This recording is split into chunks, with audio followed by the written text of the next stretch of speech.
Welcome to Kenton Teaches. Enjoy the video. You start by eliminating simple variables. Confirm the router is powered and cables are tight, then move the PC closer for a quick signal test.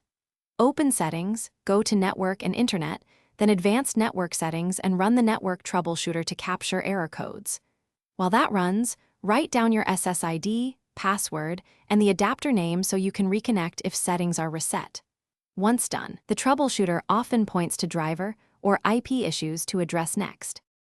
Next, you update and reset the networking stack to fix persistent disconnects. Open Device Manager, expand Network Adapters, right-click your Wi-Fi adapter and choose Update Driver. Select Search automatically for updated drivers. Then run command prompt as administrator and execute ipconfig/release, ipconfig/renew, and ipconfig/flushtons to refresh addressing and DNS. If problems continue, run netch winsock reset and netch int IP reset. Finish by verifying power and advanced settings that commonly cause drops. In Device Manager, open your Wi-Fi adapter properties, go to Power Management and uncheck Allow the computer to turn off this device to save power.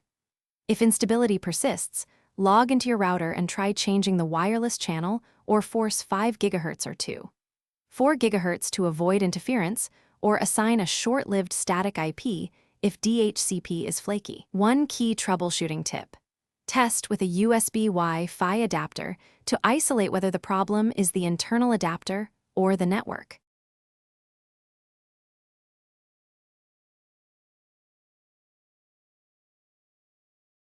Thanks for watching. Please subscribe if this video was helpful.